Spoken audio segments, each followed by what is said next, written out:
Right, so final knowledge question then on sentencing is looking at young offenders rather than adults. So it's very important you look at the exam question in order to work out whether it'll be young offenders that you're looking at or adults, or even actually a mix of the two. As you can see then, the sentence types that we can give young offenders is actually exactly the same as adults. You'd still go through custodial community fines and discharges. Obviously it does depend on the question, so be careful, but if it just wants young offender types, you are looking to write about all of them. Okay, you need to pay extra attention to the fact that they can actually do a mix. Okay, so they could ask you to do custodial sentences for adult and young offenders to get your 18 marks. So you'd have to do a paragraph on prison sentences for adults and a paragraph on prison sentences for young offenders. So try not to revise this just as a separate bit on its own. Try to make sure that you're prepared for a mix and match. Okay. Right, so let's just go through as normal then all four types of sentence. So as normal, your Acts of Parliament are obviously very important if you want to achieve above 15 marks out of the 18 that are there. Okay. Right, so young offenders then, our main aim for young offenders is actually to rehabilitate. And even though this question's on about adult types, you've still got to keep in your head that the main aim is to rehabilitate them, because that then determines what sort of sentence we are going to give to young offenders. Okay. Right, in England and Wales, then you need to be 10 years old in order to be convicted of a criminal offence.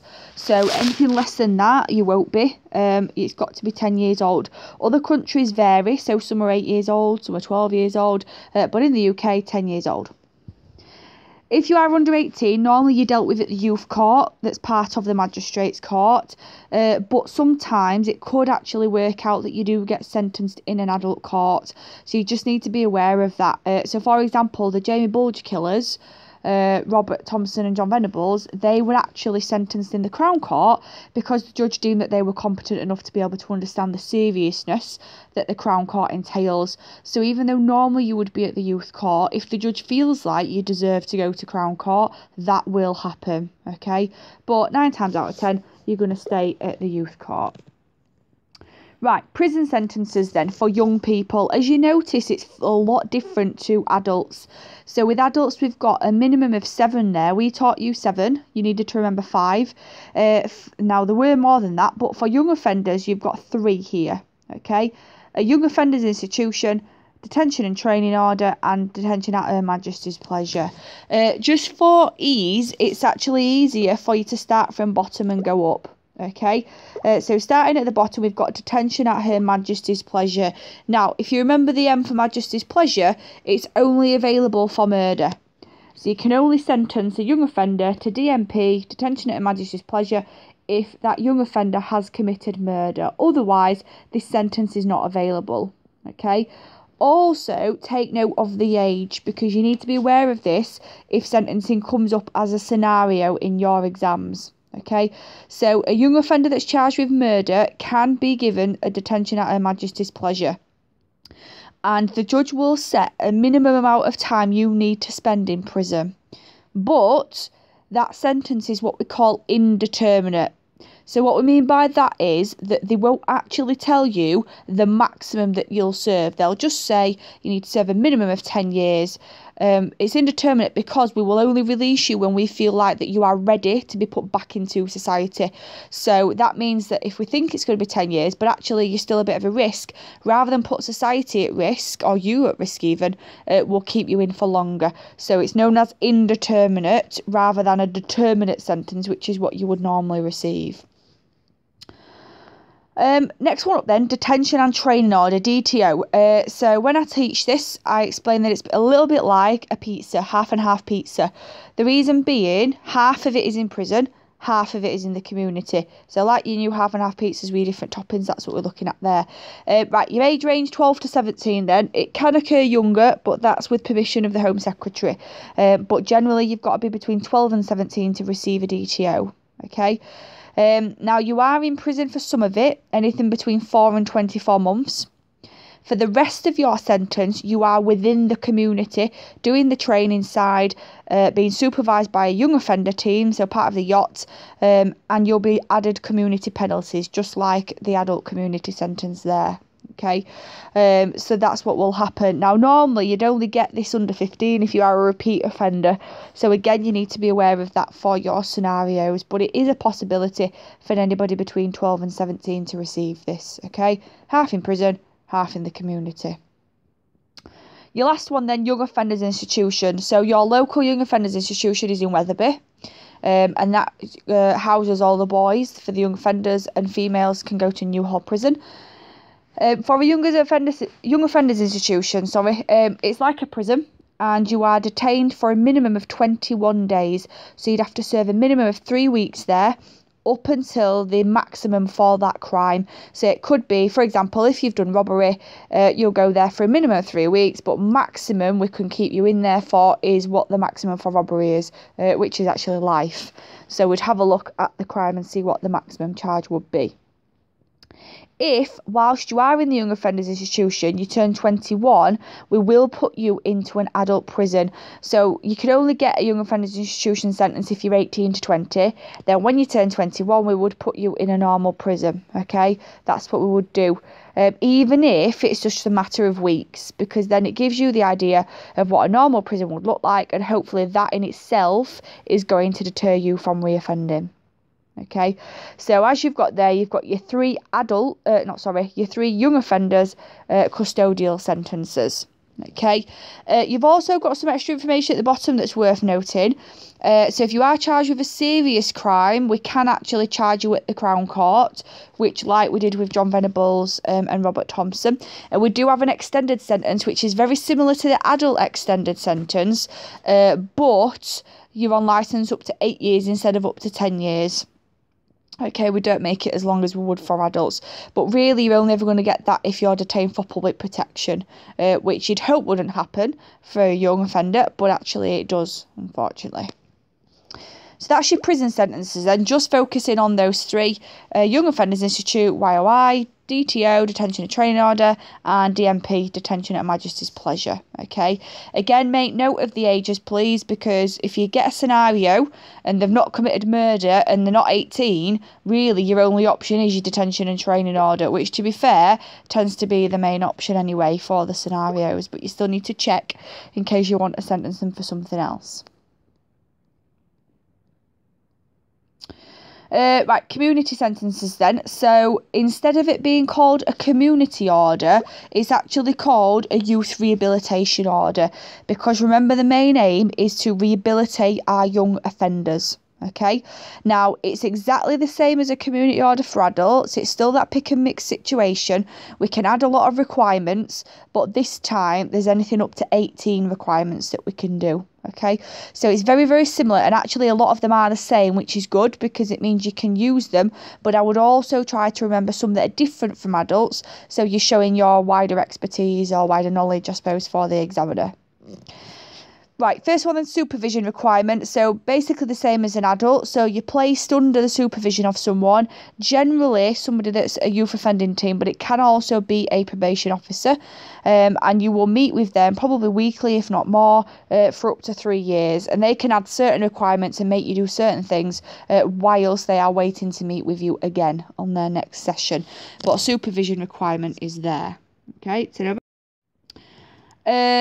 B, then they can give you an attendance centre requirement, which means that anything up to 36 hours, you will have to go to a particular place and take part in leisure activities. That's things like your team building activities, really, to build on your communication skills, leadership skills, working as a team, but it tends to happen on Saturdays. The reason being, we don't want to give you this during the week when you should be at school. So normally, if you're given the requirement of an attendance centre requirement, you'll find that it will be on a weekend, okay, on a Saturday. Unpaid work requirement. So same as adults, we can make you do unpaid work for a set amount of hours, but you've got to be 16 or 17 when we convict you. Before that, we're not allowed to give an unpaid work requirement. But as same as adults, you're doing work within the community, such as like your litter picking and things like that. We've just got to make sure that you are 16 or 17 when convicted. Curfew is also the same as adults, so we're making you stay at home or at a particular address, but as you note, the hours are different. So for young offenders, we can make you stay at home for between 2 and 16 hours rather than 2 and 12 hours, which is quite good because there's less chance of you reoffending, because obviously if it's 16 hours, there's not much more there really we can do in order to try prevent you from reoffending. Okay. Exclusion requirement is exactly the same as adults, so if you want to fill that in for me next to here, it's just excluding you from a certain area. So if you are causing trouble, like I've said before, parks, shops, pubs, any particular area, then obviously we're going to try to stop you from going in there. Okay, that's the main aim of the game there, to try and exclude you from wherever you are causing trouble. Okay. Drug treatment requirement, again, same as adults. So regular testing will occur. You'll have a programme. You'll probably have to attend a clinic. And it also applies to alcohol. So if you are committing those crimes to feed a drug or alcohol addiction, then obviously we need to try and treat you for them before we try to stop you committing any further crimes. Programme requirements, so making you do a particular programme, making you have something that you need to work towards. We can use this for young offenders that have got anger issues, so anger management or behaviour management. Basically what we're making you do is actually do something, not so much just education, but actually pass some form of programme that they want you to pass there as a result. Okay. Education requirement then, so that's H, making you have an education. Now, depending on what crimes you've committed, depends whether you would be allowed back into school, back into college. It might be that you have to have one-to-one education, that you might go to some form of like night school. It does depend on the particular events of the crimes really, but we could make a requirement that you have to have some education, get some GCSEs, so then at least you're likely to be more employable depending on the crime committed. Local authority residence requirement, so this one's making you live within the local authority. So for us, Wakefield is our local authority. We would make you live somewhere in particular. So if it isn't with parents, it might be that we make you live in a house, in a hostel. It might be that we put you have a foster family, so we put you into care temporarily. So one of the requirements is that you're living within the local authority so we can keep an eye on you. Final community sentence then is a mental health treatment requirement. I mean, including the title there. So if we are just finding out that you've got some form of mental condition, what we are doing here is allowing you to get the treatment that you need. Okay, which is obviously what we're looking for here, because again, that could be partly the reason why you're committing the crimes. Now, you can see there's a lot of requirements then, A to J. Again, you don't need all of them. As long as you explain 5 of them in depth, like you would for an adult, you are able to get the full marks. But I would try not to include all the same ones that you would for adults, because otherwise it's getting a little bit dull. You're repeating yourself. Yeah, you might change a couple of bits because of it being different, but ideally you want to do a couple that's the same and then some that aren't, just so you're showing a wider bit of knowledge there. But only 5 are needed in depth for you to get those marks. Okay. If we turn now to fines then, so for young offenders we have got fines as well. Now these fines are based upon the severity of the crime, but they're looking at the income of your mum and dad's as well. So normally it would look at you, which it can do if you're 16 or 17, but if you're under 16, because you're obviously not working, we have to look at the income of your parents. So means of parents just means your income, how much money your parents have actually got there. Okay, so if you are between 10 and 13, you will notice that the fine is £250 maximum. If you are between 14 and 17, the maximum fine you can receive there is £2,500. Okay, so obviously you can see there's a massive jump. So you are obviously college students, 17 years old, or getting to 17 years old, therefore £2,500 would be the maximum. If you turn 18, then the maximum fine would be what the court can grant. So Crown Court has got unlimited fining powers. Magistrates has got £5,000 limit unless it's a level 5 crime, in which case it would actually be unlimited for the magistrates as well. Remember that new power that came in this year. Discharges then, they're exactly the same as adults, to be fair, so it only applies if you are a first time minor offender, so that needs to go here. If you are a first time minor offender. And again, we've got conditional and absolute. So conditional discharge, nothing is happening whatsoever because you are morally blameless at that point, okay? Something's happened, but technically putting you in court is probably scary enough. Whereas conditional discharge, nothing happens, but on the basis that you don't reoffend, okay? So if you don't reoffend, nothing will happen. But if you do reoffend, then you'll get charged for both. Okay, so again, as I've said, exactly the same as adults there, so it's easier for you to remember those two. Other sentences we can give young offenders then, so youth caution, we can caution them, and then obviously we can check up on them on a regular basis, or we can give any form of referral orders that we need to do. We can always give parental orders, making sure that parents are checking on you a lot more and more so taking charge in order to make sure that you are not reoffending.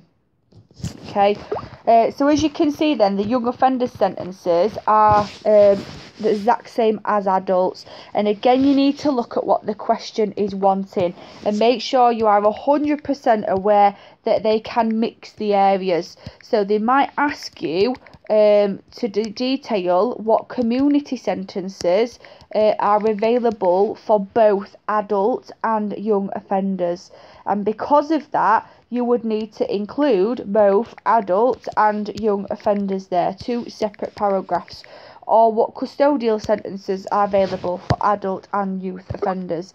So there's quite a lot there that you need to be aware of. It's not just a clear cut of looking at aims and factors, of looking at adult sentences and of looking at young offender sentences. You've got to be aware that these two especially can be a mix and match, so therefore you need to make sure you're revising them both together. Okay, good.